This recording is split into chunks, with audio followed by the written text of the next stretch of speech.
Really? Now I can see you. Oh, hey, What's going on, dude? you got a backdrop now. I know, man. I was sitting on an old rock, literally like I think it was my grandmother's mother's rocking chair. This old wooden thing, and I was sitting on for the first 49 episodes, and I was like, finally, I was like, what am I doing? So I went and got a chair, and I was like, while I'm at it, and so I got a microphone, I flipped the desk around, got a backdrop, had some lighting, and I was like, get with the times, man. So yeah, um, this is the first episode that I'm using an actual microphone, so we'll see how I that. can tell the audio is great. Oh, really? Awesome. That means okay. That means it's gonna come through perfect. Awesome. I'm excited about that. So yeah, it's 5:15 this time. Let's I know you got stuff to do, so we'll call it at 6. And welcome to Robcast. The floor is yours. For everyone that doesn't know Rob works for NASA and he 3D prints rockets. He's a mad scientist. And today, screw it, Rob, introduce yourself. Okay, last time I was on, talked more about like my home projects, but you had said you wanted to kind of scratch the surface more on like a lot of people don't know what like the current NASA program is, what its goals are, and stuff like that. Mm-hmm. So I was going to focus on that mainly. One thing for sure I should mention is any opinion I give is not the opinion of the agency. Yep. That's just your standard disclaimer, or any conclusion that I draw is not necessarily a public like that's not necessarily the real explanation. That's an opinion more. Yes. So most things I say are going to be an opinion for the most part. Okay.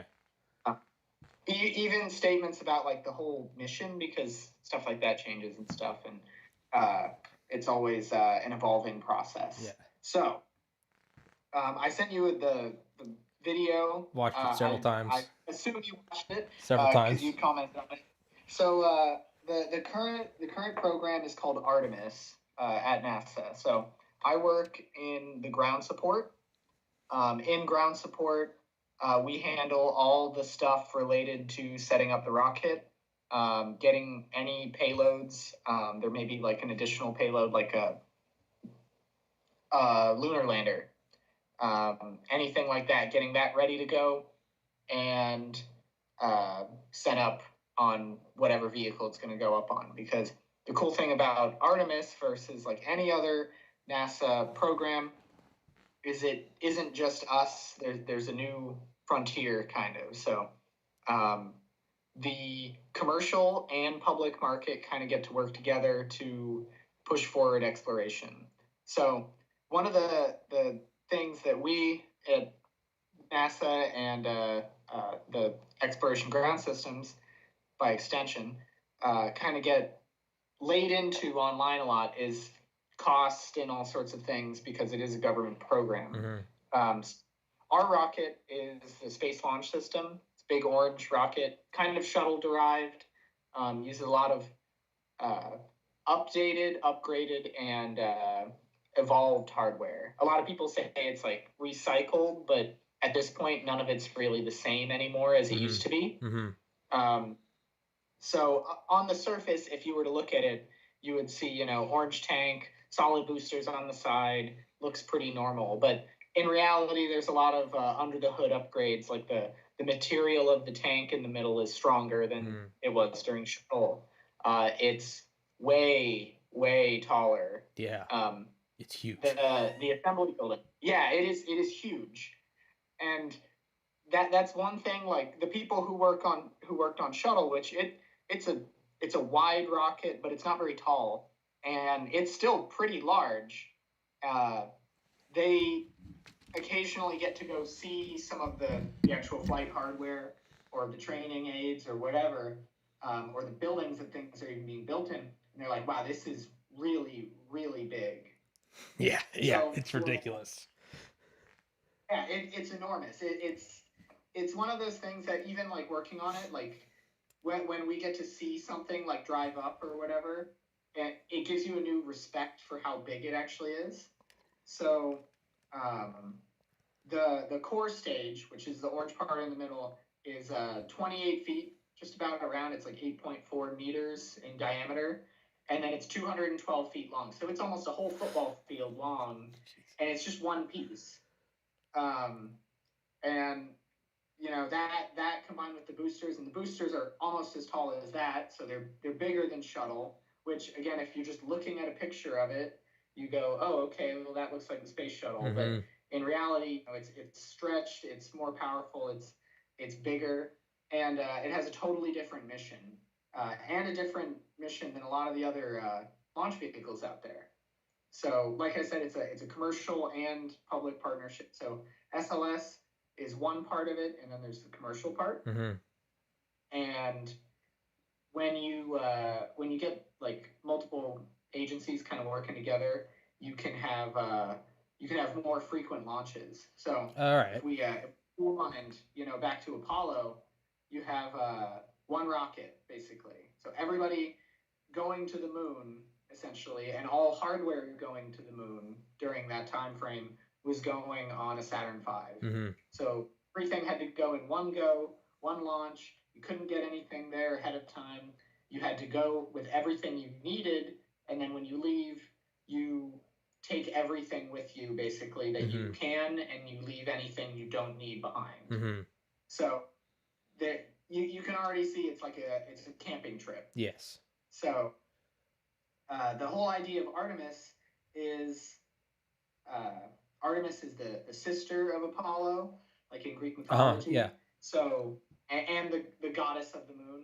So the whole theme is going to the moon and staying. So setting up a long-term presence on another celestial body, Mm-hmm. and the moon's really close.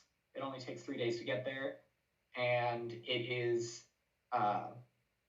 you know, because it's so close, you can communicate quickly. There's frequent windows to be able to go there, where Mm-hmm. with like Mars or Venus, Mm-hmm. You're on an annual or every 2 years pace. But with the moon, you can go basically once a month. So we have, like I said, the SLS. Then we have, you know, commercial partners who can help launch other parts. And where that comes in and staying Mm-hmm. is we can put resources up there ahead of time. Yeah. So that's what the video said was. Sorry to interrupt. Can you hear that? My laptop fan's going haywire. Can you hear that? No, As long as you can't hear it, it's fine, because that means it won't come up on the. Yeah. No. Yeah. It's going. I was just thinking. I was like, "The hell is that?" Yeah. No. The video said that's what. It definitely seemed a lot more. It's almost, the analogy I could use is It's almost a little more like Air Force One. Like Air Force One brings a lot with it. You know, it's tailed by 2 C5 Galaxies that have the motorcade in it. But ahead of Air Force One, hours, days, and even weeks are the Secret Service or different military detachments. It's a lot of it is already there. Like it's all ready for it, and that's what the NASA video is saying about the SLS is like. A lot of the stuff is going to be like there, almost like turnkey. Like we just got to get the humans there, like vehicles, experiments. Yeah. It's going to have the orbiting station. So, yeah. So that's a good segue into it. The SLS can do crew, and that's like its one of its big strong suits is it's crew rated. Mm-hmm. So to pass the I guess the standard, you could say, to fly people on something, you need to be able to certify that it's safe enough to fly people. So it's like if something breaks, there has to be a certain number of other things that can continue working to resume the mission or maintain the mission. And like as like priority, there's like loss of mission. I think there's like loss of vehicle, and then there's loss of crew, like for severity. Most systems are made to fault and still maintain the mission, but that in the end, the idea is that's supposed to be a decision, not your force. Yeah. So like Apollo 13, what you run into with that is they have everything in one basket. They get to the moon. they have an issue, there is no fix for any of that, Yeah. you know? But in an Artemis type situation, you could foresee that they may be able to fix that scenario and stop and be resupplied. Because there are more launch providers, there are more people who are capable of sending resources and everything. Mm-hmm. So if you were going to go on like a camping trip or something, you have kind of two options. There's like the glamping side where you go to a campground and let's say there's an electrical outlet there for you, and that's it. You know, if there's just an electrical outlet and maybe a grill stuck in the ground, that's a way nicer experience than going to just the middle of the woods, basically. It's a way cleaner and easier thing to do. Yeah. And just having those few things makes it that much easier. Yeah. So you can imagine if you're going to a place where you literally have nowhere to stay except the thing you arrive in and you cannot go out of it. Yeah. Okay. Having that extra space and resources and everything really extends what you can do. So what we're going to have coming up, so Artemis right now, the like kind of short-term goal is to get people on the surface in 2024. Ahead of that, you got to get everything ready. So if we want them to go, we want it to be meaningful. You know, we want them to get there and be able to do a lot because it's expensive to put resources up there. So as a part of that, if you can put things up there ahead of time, you can extend their stay. So the first thing that's going to go up is called the power and propulsion element. And this is the first piece of the Deep Space Gateway, which is our space station around the moon. Such a cool name. I know, right? That's so badass. Like science fiction style stuff. Yeah, but, Deep Space Gateway. It gets even crazier because it's the power and propulsion type element of a new type of crewed spacecraft. It's like a drive section, a power bank, and everything that needs to support the rest of the spacecraft. It's almost like if you're going to build something, you can build it modular. So if you upgrade, you can change it out or whatever. So by building this thing, they can supply any future modules is the idea with one big module, which also has an engine set on it. So it has a series of ion engines. Oh. So they're electric engines that they use a xenon fuel. Yeah, xenon ion thruster. Yeah. Yeah, they energize it and they shoot it out the back at relativistic speeds, like near light speed. Basically. Yeah. And it's not a lot of thrust, but they can forever for weeks. That's just for anyone listening. That's one cool thing about ion thrusters is it's not a lot. It's the equivalent of almost like, maybe this is a different kind of engine. It's almost the equivalent of like putting your hand on a table, like that downward force. But instead of firing for 10 minutes or 5 minutes, it can fire for weeks and months. And because you're in space, any change to, any acceleration, you don't lose that. So if you can just do a little bit, it goes. Sorry, I keep interrupting you. Sorry. Oh no, it's fine. It's fine. So it just allows you to keep accelerating, and that like in the moon environment, because it's a little more variable. It's hard to maintain certain orbits around the moon. So when Apollo went, it was in a very low orbit, and because it's so low to the ground, the moon's really lumpy, and it makes that unstable. So if they wanted to stay going around for weeks or months, then they would eventually have to do engine burns to correct that. So having ion thrusters means they can be kind of constantly fine-tuning it a little bit, and it gives them more lifespan there. Because you're more fuel efficient. You don't wear out the engine as much because it's made to run for months. And that propulsion element means that if they have a point of interest and there's like a landing scheduled to go somewhere, they can correct the gateway orbit to pass closer or whatever ahead of it, and they can kind of recon areas. Oh, damn. Yeah, so in the video, it kind of shows this too, where Apollo went around, I don't have a globe sadly, but Apollo went around the moon more like this, Mm-hmm. and A is going to go over it, like over the top and bottom. Okay. And it does this because as the moon is turning underneath, as you go around like this, you kind of stay stationary like this, and the moon's twisting, so you can cover the entire surface. Oh. Okay. Yeah. Okay. So every time you go around, you can imagine it like tweaks a little bit, Uh-huh. and then it just keeps doing that until you go all the way around. I'm listening. Sorry, plugging this in. Oh. Sorry, keep talking. I'll plug it in my laptop. Yeah.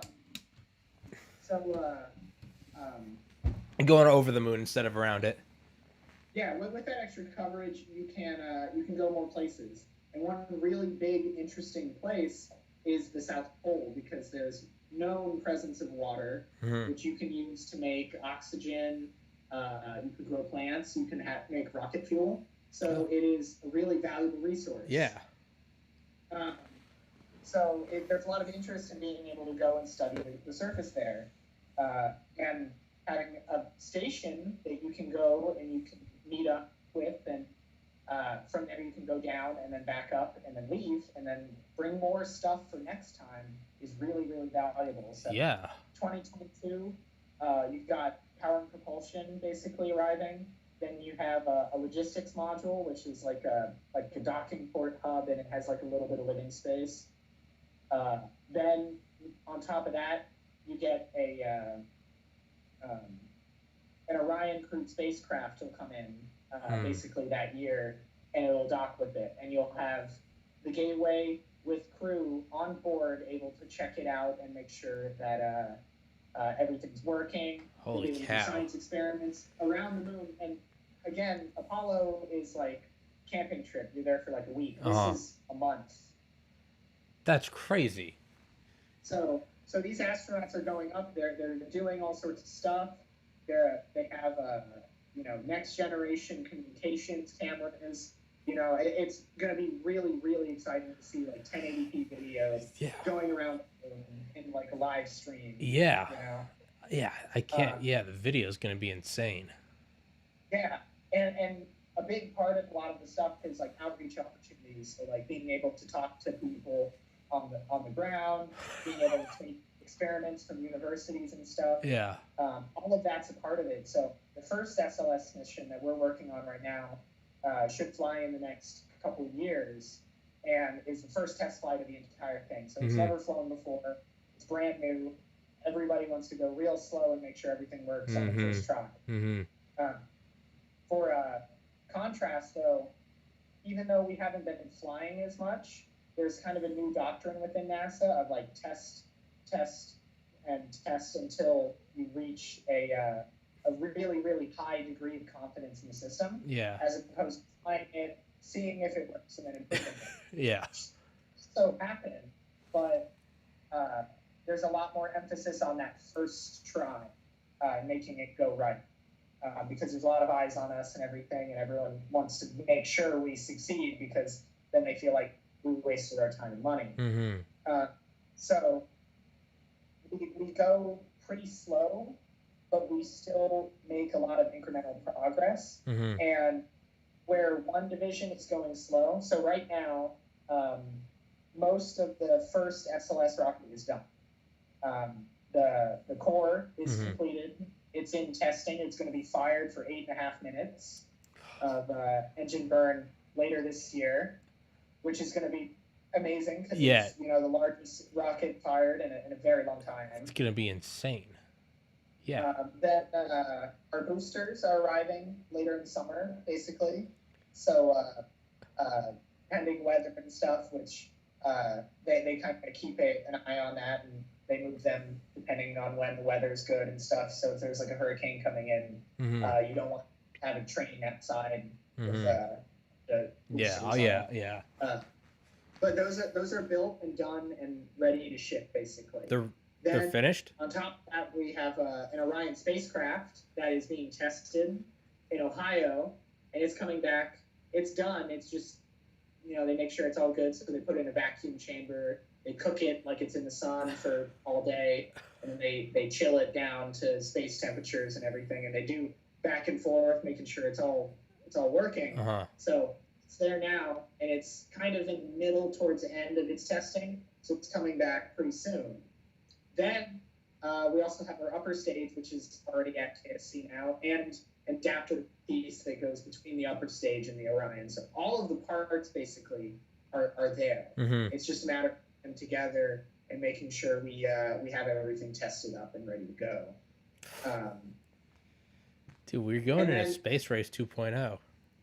Yeah, and on top of that, the second one of each and every single one of those parts is in production. So the second core stage is like making really good progress on completion.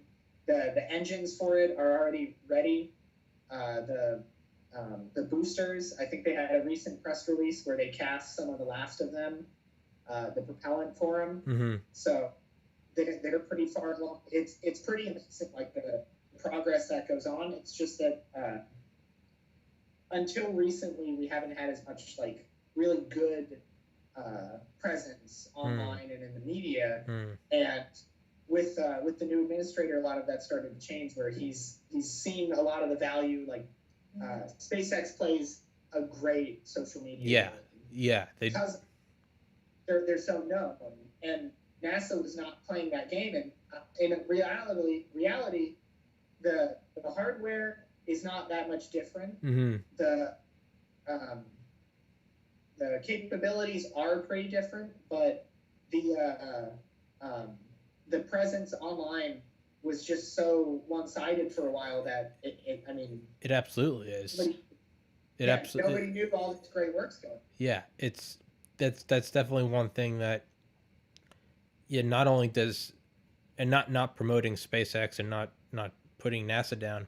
That's just one thing that SpaceX just like, not only do they have a presence, they have like, not even among space companies, like just in general, they have a fantastic presence. And the NASA SLS, I was like, when I started looking up stuff about this, probably in like November, December, I was like, what the hell is this? Like, wait, what is, I was like, this isn't, I thought it was like a clickbait thumbnail when I first saw it like last Thanksgiving. I was like, that's not real. But and like, I'm online all day, every day, and I hadn't heard of it. That's that's definitely something that I want to see NASA do more of. If I file my complaint as a citizen. Yeah, well, and that was my complaint too. And we have surveys and stuff, and one of mine was, we need a better presence. You know, we need like all this stuff, and now it's like, it's kind of a whole new game on it, where like all the bus tour that you go on at Kennedy for the public to go see all the facilities, they have one where they talk about all the people, and it's cool because I can ride the bus like with like friends or family because they want to come visit the Space Center. And I see my coworkers on the video, on the bus, where they're talking about what they do and how the whole system works and stuff. And it's great. I mean, like just yesterday, if you know who Lindsay Sterling is, the violinist, she's like really big, I guess, in like in the violin world. But like her music, a lot of younger people really like. So she ended up doing a music video on top of the Launch Control Center. That's crazy. A month or so ago, and they just finished like producing all the video for it and everything. And it's the piece of music she wrote is themed to our program, Artemis, and that's what the album is called. That's awesome. So, that's awesome. It's really cool because now all that extra stuff is kind of coming in, and we have a lot more like social media type events where we invite the public in, where you don't need a credential, you don't need anything special. So there's one coming up in Ohio when the Orion spacecraft goes to roll out that anyone can apply to, and you just come in. They have a badge for you, and you can put it on, and the administrator will be there, and he'll be talking through. They'll be given like small tours of the area and stuff of the facility, and be able to see actual spacecraft there too, right before the ships. Yeah. You guys need to get like a meme department, because like on Reddit there's like SpaceX, and like that's, you know, our SpaceX, that's all right, but SpaceX Master Race is hilarious, and I would have no doubt in my mind that SpaceX has a hand in that. It's just unofficially, because, you know, you can't. I wouldn't openly sponsor SpaceX Master Race, but like, yeah, like that's what NASA needs, man. You need like an off the books or like third party contractor. Get a meme division, dude. Get a meme division. You gotta go, dude. Memes are. The CIA did a research paper on the power of on the value of having a memetic division, because it's like, it's because they talked about how it moves similar to it's like a cyber virus in terms of its ability to jump platforms and to easily convey a message, whatever it may be. It's yeah. I can say, like, one of my coworkers and I, we make stuff sometimes all the time to kind of joke on each other, like some of the different like Orange County Choppers meme, where it's them yelling at each other. And it's like you. Meetings or stuff. Yeah. Like really, really like high meta stuff. Yeah. I'll have to take a picture and send it to you, because we both have like a file cabinet, and our thing has like evolved from just like making one real quick, sketching it up, and then sending it over, you know, like a quick 5-minuter, to instead of emailing it or whatever, just cutting it out of paper, like printing it, cutting it out of paper, and then sticking it, you know, so it lasts longer. Yeah. And it's like a trophy wall of all the things we've run into, and, you know, there's bureaucracy in any organization, so there's plenty of things to joke about. Yeah, no, you guys need a memetic division, because, not only does SpaceX have a strong presence, they consistently rail on NASA, and there's no one punching back. Like, exactly. At the very least, you got to go back and throw a couple mean right hooks or something, because right now they're hitting, and there's no one even hitting back. Yeah, well, and they're not allowed to, is part of it. Like, well, that's why it's got to be off the books. Yeah. So, funny thing, I actually, because I'll give tours and stuff sometimes, and you'll get like, university people in and stuff, and they'll come into the building, and I'll be talking about, like, this is all we're doing. Outside, you know, we have all these platforms, you know, explain the rocket, because, again, most people, you know, that's the orange rocket. Rocket bad. Yeah. Orange rocket bad. Orange rocket bad. Yeah. So, I think those are opportunities to really, like, be like, so this is what it actually does. Yeah. You know, this is the actual plan. Those, I find, those are what win people over. So I've had someone I gave a tour approach me afterwards and ask, is that all, like, really what's going on? Is there any more? And I like in the couple minutes I might have, like, to chat with them or whatever at the end of the tour, I'd like explain what I can and everything, and they go, you know, I wasn't as much of a fan of the program initially, and they'll have a change of heart, and they'll be like, I think it's really cool what you guys are doing. It's like, it's great to get that turn once you just have some time to talk about it, and it's not you know, it's not about, you know, an us versus them, and the program isn't even about an us versus them. I mean, you got Falcon Heavy flying, you know, like the power and propulsion module. You got probably Atlas V from ULA flying the logistics module. You got a Blue Origin launched lander with a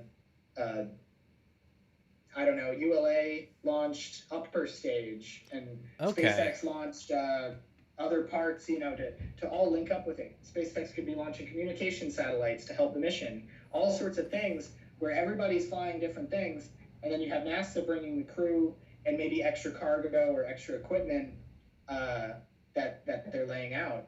That's pretty cool.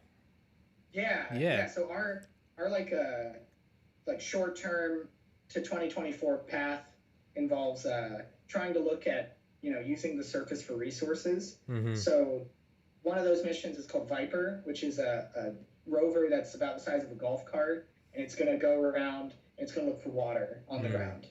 So we've looked at it from the air, but we've never actually like sampled it,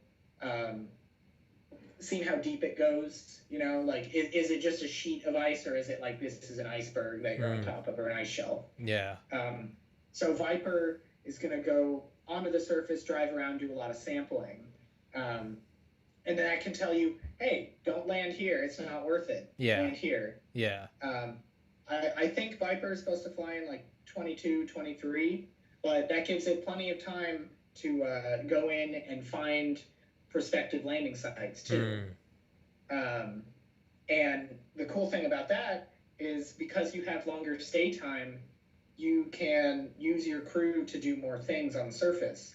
So one of the lander requirements, if I remember right, is multiple days on the surface. So you're not talking like a short Apollo stay. You're talking like, a week on the ground. Doing whatever you need to do, exploring all sorts of areas, and then flying back up, and then meeting with the gateway. And then you don't have to go home. You're there for another 3 weeks so that you can analyze the results that you found. That's insane. Yeah. That's insane. And there's like phases of the whole mission. So there's like phase 1, phase 2, phase 3. Phase 1 is what we're doing 2024 of, you got Viper on the ground searching for resources. You have a few other small missions. There's a commercial payload sector where they want to have small class landers where you're landing like a rover the size of a microwave onto the surface. Right. Using smaller rockets, like a Falcon 9, Electron even, all sorts of low weight payloads that you can maybe do a lot of like targeted science for cheaper. Like I want to go right there. Like CubeSats almost, but like with rovers. Yeah. One of the rovers I think is about this wide. Yeah. So if you imagine like a Blu-ray player with wheels, that's basically what your scale is on that. Yeah, and I feel like that's probably the better approach. Instead of sending one, when you're shooting to Mars, it's a lot more like the original Apollo. It's like you got to have everything. Yeah. And that I get like the Mars, like I get the ones that are the size of like Volkswagens. Like you kind of need all of that. But for the moon, I feel like that would make sense. Yeah, targeted, surgical, and not, the cheap relatively, just shoot them up in almost like a shotgun blast. Like generally spray that area with some CubeSats, little rovers, like. Yeah. So I'm gonna, you said something really cool there, and I'm gonna circle back to it. But the cool part is because you can target a lot of areas. You can figure out things faster. And saying like a versus Apollo, where you have to send it all in one go, and it being more expensive to do that, it is a lot more expensive to do Apollo. And when you if you convert the 1960s dollars, to US dollars now, you end up with like the SLS program alone, not like Artemis as a whole, where we're like we want to develop that and that and that and do all these things. You end up with one SLS is 1/7 of a Saturn V. Jesus. So for every Saturn, you can send 7 SLS Jesus. rockets, basically. Well, that's insane. We get, we get back on costs. Yeah. And then, Apollo was over there with all the money ever. Apollo literally was like blank check, like beat the Soviets. Yeah.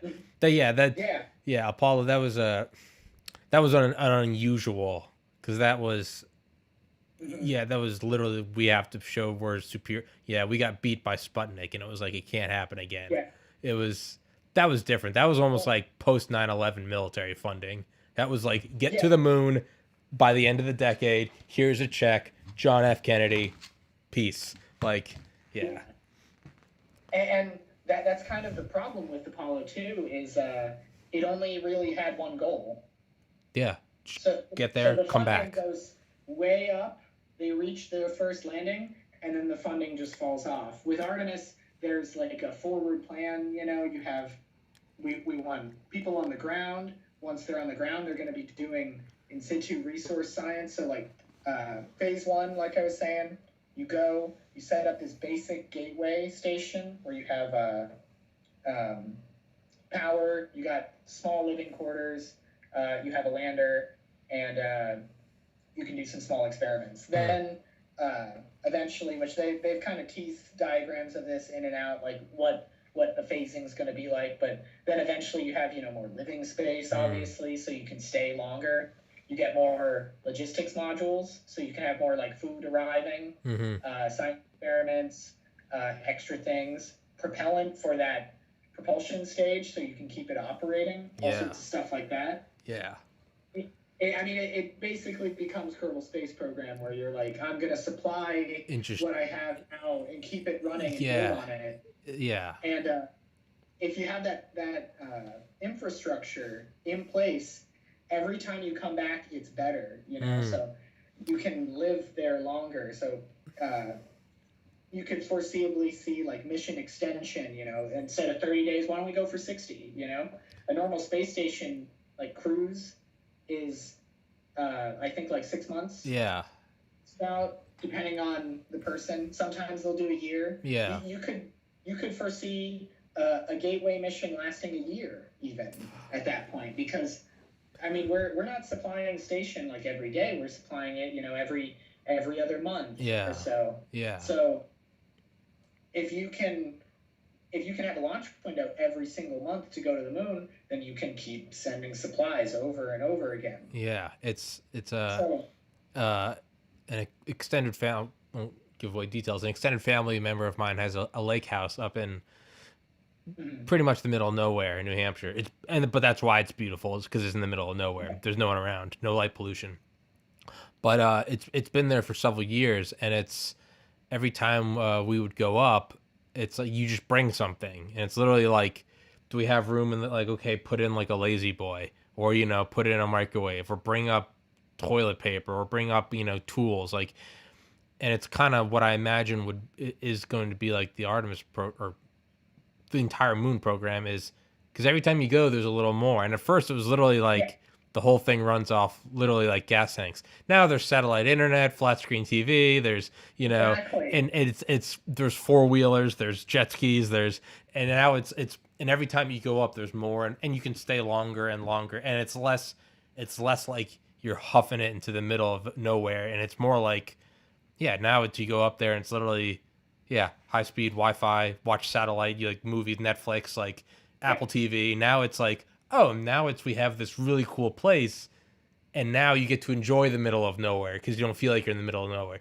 You can step outside and see like moose and like a trillion stars, and then you can also come back inside and sit on Instagram and vegetate and look at memes. So it's you enjoy it more. And I feel like that's what it's going to be like with the moon, is like it's less like, holy shit, we're on the lunar surface, like if we literally it's like our body, everything's calculated down to like the ounce, and it's more it kind of loosens it up a little bit, because it's more about, comfortable, instead of just about like making it there, it's about doing things there. So it's like then once you can go there comfortably, and you can get onto the surface, and you can leave, and you can come back and keep doing this, that opens the door to having a permanent, research base on the ground. When are we doing that? So that I can't comment on if they'll actually follow through with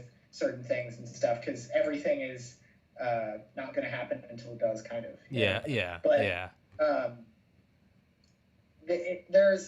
there's reason, to see like the value in that of like learning to live on the surface for an extended period. There was a Moon Resource Conference or whatever. I keep meaning to watch some of the talks from that, and the ULA CEO did one on that, about like how the moon is really like the place we should invest in, because being able to get there is is really important for being able to extend our reach. So on one of the latest manifest picture things that shows some of the stuff that's supposed to be coming out, it's not like official, it's kind of more like planning wise. But it was used to talk the topic of like how this is all going to work, and it shows, you know, like 2021, 2022, 2023, and at least public contract wise, there's 10 SLSs that have been bought. Oh, damn. So the funding for them has already been allocated, and Boeing, who has been manufacturing them, is still on contract. So the third one has metal cut for it already, but not finished, of course. The second one has metal cut formed in tanks, which you can pull up online, that need to be covered in foam and stuff, and then continue. But you can foresee, like, you can churn these things out faster the more you make them. So you end up with like once a year to twice a year to 3 times a year, maybe more, of flying these things and getting there. But there's the kind of interesting part is there's kind of a push-pull of like, I can only build a space station module so fast. Yeah. So not being able to fly as much is okay if you don't have value in going yet. So one of the things with it is SLS is upgradable. So it's made to be modular. So it has they're called block numbers. So there's block 1, which we're working on now, which will fly through 2024 basically. And block 1 is the basic version. It's basically meant to just fly crew. It has a decent amount of like extra margin though, because it is meant to fly heavy, super heavy payloads. So it has a little margin. So we throw a few small satellites on to go with it as like extra cargo. But there's the Block 1B, which is the upgraded version that has an upper stage that's sized much larger. So this is, you're talking 41 tons to the moon, basically. So that's where SLS and all the other competitors like fall away, basically. A lot of rockets get rated, and people look at the low Earth orbit, the tons number, which is a good grade of performance, but depending on your mission, that may not be as important. And I'm guilty of that. I was always like, we got to orbit. Let's, it's a little bit more to the moon. I didn't realize just how much more fuel and I guess momentum, force, showing my true idiot here, to get to the moon. It's like, it's not the same. Throwing up, space station, what's that, 220 miles? Okay. Geosynchronous or satellites, 36,000. I mean, how far is the moon? I got a computer right here, so I might as well use it, I guess. Yeah. I think the video that you sent me said that the moon is 1,000 times farther than the International Space Station. So it's going to be 220,000? It's 238,000, basically 239,000 miles. Yeah, so not comparable. It's apples and oranges. Yeah. Okay. And the energy, the way things work, like with a rocket, they call it C3, which is like characteristic energy. So that's like your real, like the meat of the performance of how much, like if I burn this thing all the way to the end, how much energy can I get out of it? And getting out of the atmosphere is one thing, but once you get up, you have to do a lot with whatever mass that you have. So the two big performers in that right now are United Launch Alliance and eventually us, and kind of Blue Origin, but they have a slightly different mission trajectory. But like United Launch Alliance, they win most of the contracts for anything above low Earth orbit, which is all the more expensive things, which is why they're not going after the low Earth orbit contracts. Yeah. So they do the Mars rovers, they do most of the GPS satellites, and they use liquid hydrogen and oxygen, which is like that's the most bang for your buck, efficiency wise. So for every pound you can put up, you can get more energy out of it than you could with like kerosene or methane or anything else. So they use that and we use that. We use a lot more. We're actually getting, there's a cool time lapse online if you scroll through enough on the Kennedy YouTube or Twitter. It's our new hydrogen sphere being built. So it's a giant storage tank out at the launch pad, and they've been building it incredibly fast. Yeah. You know, the time lapse shows, you know, days are going by and it's like, you know, like a basketball kind of, like all the different pieces going around. Okay. And it's like 1 million gallons of hydrogen.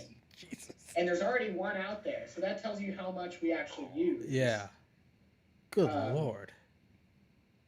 Good Lord. Yeah. Yeah.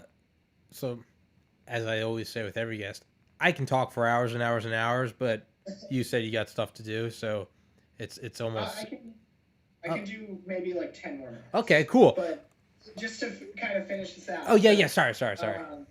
Yeah, no problem. So the hydrogen, the cool thing about it is, like I said, it's really high energy. So you get like a really big advantage when you're trying to go far. So in going to the moon, you know, we're 41 tons translunar injection. You look at the next down, which is a Delta Heavy, and that's like, I think 10. And then you look at the next down from that, and it's the Falcon Heavy, which is like 6. So as a comparison too, like Delta Heavy and Falcon Heavy, they're like decently similar. Yeah. Falcon Heavy has way more thrust. It's like twice as powerful engine-wise, but it goes to show how much that efficiency, because one's a hydrogen rocket, one's a kerosene rocket, and how much that efficiency changes the game, kind of. Yeah. And when you're trying to do like super heavy payloads, you can fly them with our system instead of any of the others, because they can't do it. So that's like the real value in putting this extra money into something like this. There's, I mean, Starship, which will eventually come online, but it doesn't have, even with methane, the same performance efficiency. It's a lot better than what they currently have, C3 wise, but it's just not optimized for spaceflight. So it may dominate the low Earth orbit game, but we are, for a very long time, going to dominate the heavy lift exploration class of rocket. So like with like a Falcon Heavy, the ULA Vulcan that they're going to have, the Atlas, Blue Origin, a lot of them, when they're going to send like a gateway element, that's the only thing. Okay. So they're going to send this, you know, habitat module, and it's going to fly out and it's going to meet up with the gateway. With us, we can send a fully loaded Orion spacecraft and an element connected together. Jesus. And still have room to spare for, you know, small satellites, you know. So if you imagine like something about the size of a microwave or a PC case, we built 13 of those in a ring, and we just boop, boop, boop, boop, as we go by. Yeah. They're like for Artemis 1, our first flight, we have 13. They're from all over the world. There's like university ones. There's one from Japan that's going to land, and it's it's microwave size, which I think it's like the weirdest thing ever, because it's a CubeSat mounted inside of another CubeSat. So one is a relay so that they can talk to each other. Yeah. But the small one is connected to a gigantic hobby grade rocket motor. Why? So it's this little weight thing, and it's going to let go of it, and then this huge rocket motor is going to slow it down. Oh, okay. From, okay. 1,000 meters per second, which is like, let's get that in the old money. That'd be 3.6 million meters an hour. 2,000 miles per hour, just about. Jesus. 2,200 miles per hour. So it's going to kill almost 2,200 miles per hour speed. Okay. With this rocket engine. And once it's done, it's going to disconnect from that, and it's going to inflate this big Kevlar airbag. Yeah. And it's just going to slam the surface of the moon. I've seen animations like that. Those are so badass. Yeah, it's coming down, and then it's literally just like, and it's just like this huge thing bounces and it's spinning. I mean, it's brilliant though. I mean, if you don't want to deal with, you know, how much time and energy and engineering to put stuff in where it's some of the Mars ones where they come down and it's like the thing slows down and it's almost got like a retractable. Oh, the crane. Yeah. It's, again, I get it. When you go to Mars and the entire thing is in one shot, you kind of got to go balls to the wall. But you want to make it simpler and something that you can do a lot of when it's just to the moon. Yeah. But, you know, just to the moon. It's like you said with like the CubeSats, like the shotgun approach. Like you want, So again, I'm glad you mentioned that. And I'm tying this back to earlier. So one of the things that we have too that makes like NASA a really great work environment is they do a lot of innovation type challenges where a lot of this never, you never see it or anything like that, but it goes on kind of under the surface and it's improvement things. So they'll have they'll give you $10,000 if you win to develop your idea. So the idea could be like, hey, I want to improve the material testing on this hardware and make it faster. I think we waste a lot of time on it. I have a method for doing it faster. Here it is. And then you propose it and you get approved to move to the next step. You present before like a bigger board, of people with a more legit presentation. And then once you've done that and they like it, then they'll give you the money and you go pursue it. So a lot of those come up and they range in all sorts of things. There's one about like how to cultivate food or bring and keep food, like is an MRE the best idea? Is there any current technology to grow things on the surface in a compact method? How do you feed people during a 60-90 day mission? So a lot of those, they're just like, we want to see ideas, and then we want to connect people with those ideas with, the resources to investigate them. So one of those is a mission idea to land objects on the surface to study it. It is really, really in its infancy right now. They just the other day ended the first open call for it. So it's like a Reddit page with upvotes, basically. No lie. And it's only like the agency, that can open it and vote and comment and all sorts of things. And everyone, here's the challenge. Here's idea, and you can upvote each one that you like. And then the voting closes. There's like a second session, and they look at it and they go onward. And I ended up submitting one for it because, why not? Yeah. They're open to anyone. Yeah. Sometimes people throw out like a very not fully mature idea, and then you'll see in the comments like a bunch of people are working it out, how that might work. So for mine, shotgun approach.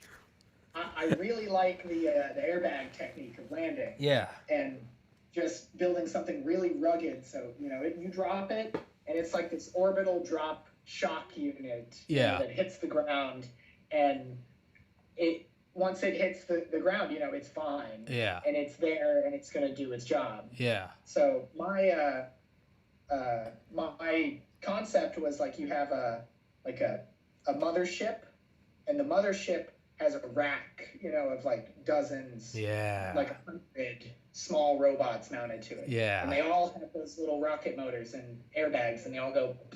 Just shoot them down. Yeah. Don't even need them all to survive. Yeah. Yeah. So on top of that, you have this whole swarm. Rovers are kind of delicate. You got wheels. Yeah. Wheels can. So these are like there's videos of them online. They're called Hedgehog. Is developed by the Jet Propulsion Laboratory to go land on like asteroids and stuff, and it's literally a box. It's a cube with rubber feet on all the corners, and it has wheels inside. You can spin up the wheel, and it has like a disc brake inside. Yeah. You grab the wheel, and when the wheel stops spinning, the rest of the cube wants to spin, so it like throws itself. Oh, okay. So it doesn't get stuck. Yeah. So, but it can do this like in really small amounts, so it can like just go one rotate, and then it rotate the other way, and it can like have a direction that it wants to go. Yeah. And get. So my concept is like sending a lot of those to the surface, and then they can all do prospecting and stuff and fan out. And, yeah. I got to talk with the team who built them. He's like a pretty young dude, and he was like, yeah, we aren't currently funded to continue research, but we have the base level for when it needs to be taken off the shelf. We can use it, and I'm hoping that because it just ended, like the first phase of the challenge, that I can win the proposal and then get them their funding, and we can go investigate this as a real Artemis mission. Yes. So you'd have all these cubes all landing, and in talking through the idea, because my area knowledge is here, the area knowledge is here. There's overlap and stuff, and I'll kind of uncover this picture of what you can do. They're like you could have them all have like a seismometer, to listen and sense the ground. It all spread out like that, like you have on the map, like they're all over the place. Yeah.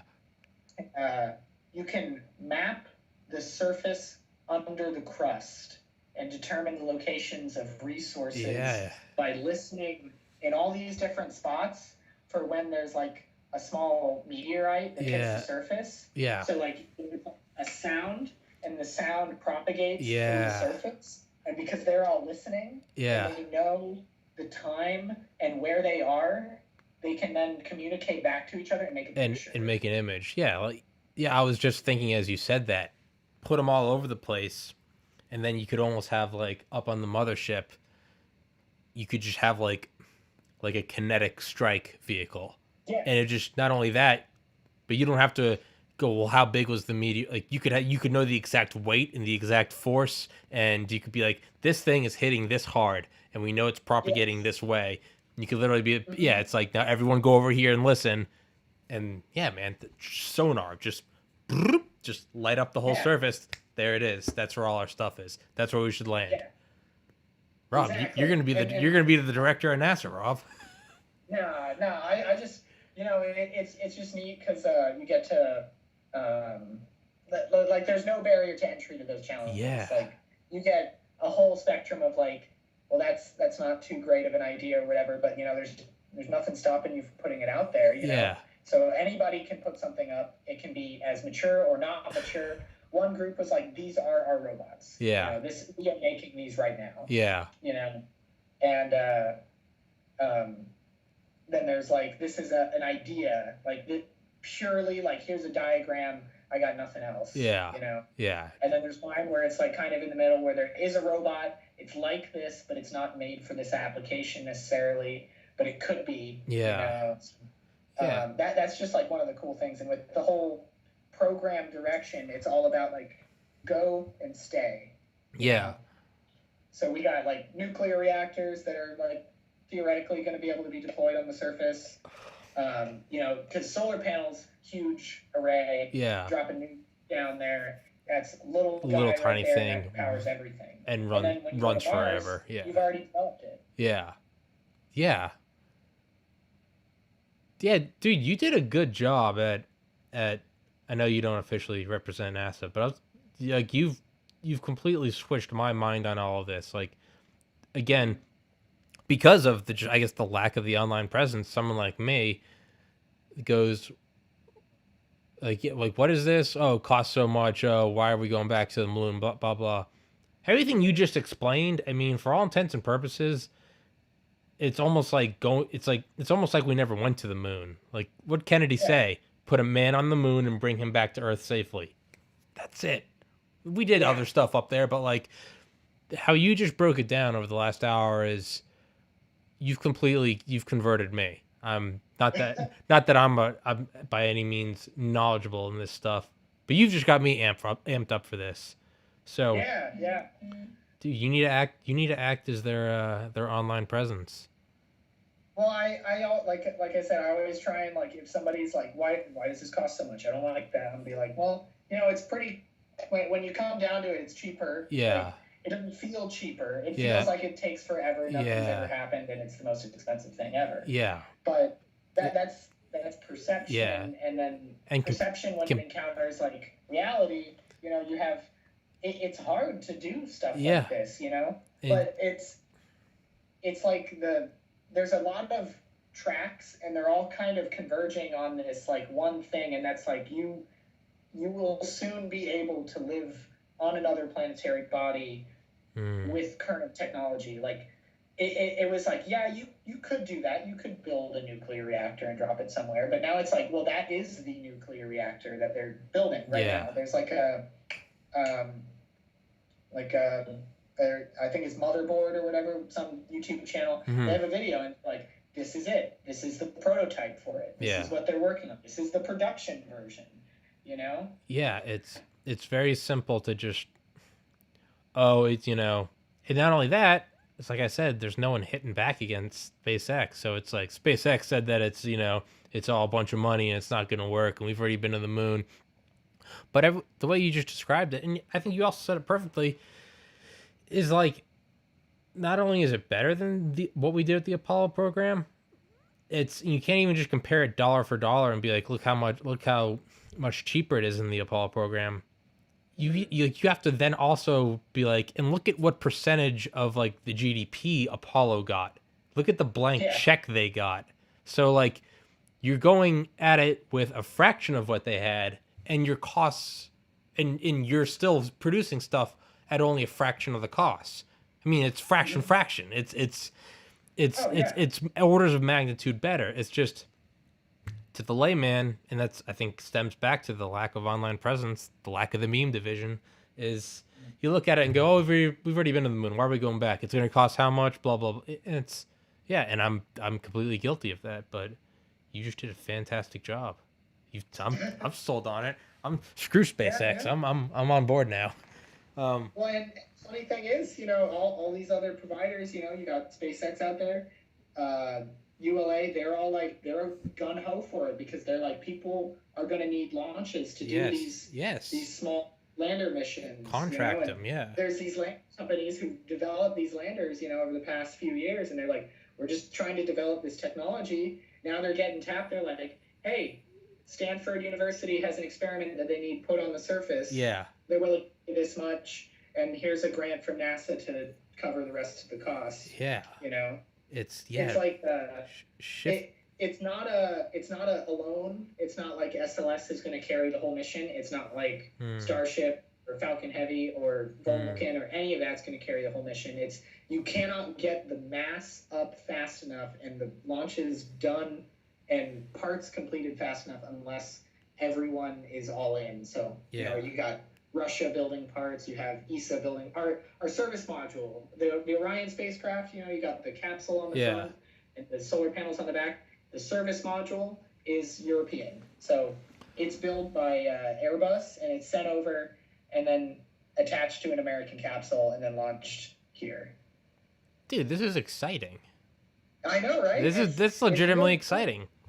And the worst thing is I didn't know any of this. Maybe I just live under a rock, but yeah. Well, it's not out there as much. It is, but you got to look for it. Yeah. That's the thing is, but you can't depend on people to look for it. You got to have people that, you got to have it just out there and in your face. Well, and that's the thing is, launches make news, but prepping for launches doesn't as much. Yeah, well, because no one wants to hear it. It's like, show me when it's done. It's because how many past administrations have said, and we're going back to the moon. It's like, it's almost become like it's almost like a cliche. Like, oh, make sure you say that we're going back to the moon. Like, but like, it's cool because